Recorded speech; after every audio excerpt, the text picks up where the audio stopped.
How do you try and foster a sense of community with your own classroom? A safe space where kids can learn and share together, like what you described. Well, that is the question, right? um, there are a lot of factors that make kids feel unsafe in school. I was not interested in being a teacher for a long time because school felt so oppressive and unsafe.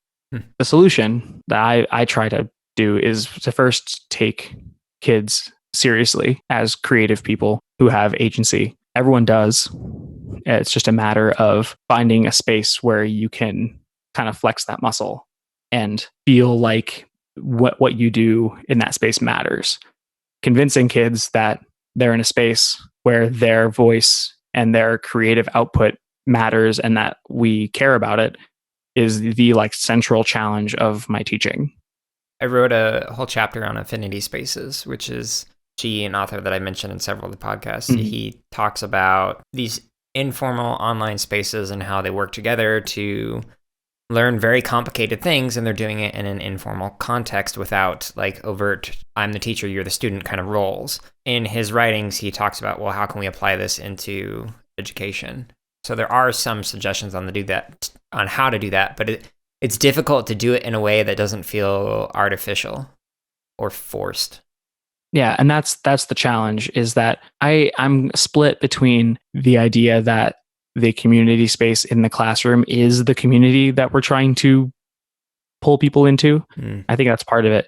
But there's also so much outside of the classroom that's so important. And if anything, that stuff is going to be where kids have the richest experiences because they're not bounded by the logistical concerns of being in school. My background leads me to believe that being in class in school is probably not the best way to learn anything. It's probably the most effective way to get everyone to learn something, but maybe not the best way of getting one person to learn the thing they care about. You're also fighting against a lot of the norms and values of a school that run counter to this idea that students are being introduced to communities where they can learn and be creative and have agency. So much of the way school is designed is to take students' agency away and replace it with agency of the teacher and what the teacher believes to be important.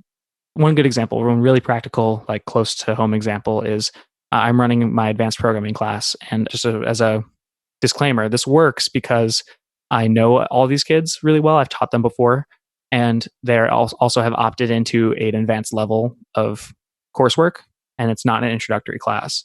So I don't know how to make this work for an introductory class. Disclaimer. But the way this advanced class is working is they came in, I kind of helped them through some basic stuff to kind of get their skills back up to where they were at the end of their introductory course. Like I was just really upfront and said, the way I want to run this class is that you all make something cool and we do with that product whatever we want. And a bunch of kids were like, oh, we should make a game and sell it. And a lot of kids were like, let's make a game and like open it and like so it's unfiltered and we can play it at school and all that stuff. I kind of like listened to all of that and that was all valid. And we are making a game together, like as a huge team of 20 people. And I've worked really hard to make sure that I'm providing them with some scaffolds that make it easy to be successful. But I'm not in charge of what they're doing. I'm in charge of making sure that what they're doing is going to end up being a valuable experience, that they learn things. And that this comes back to a lot of the stuff that we have been talking about before, that I'm not focusing on content objectives first. I'm weaving those in as we go.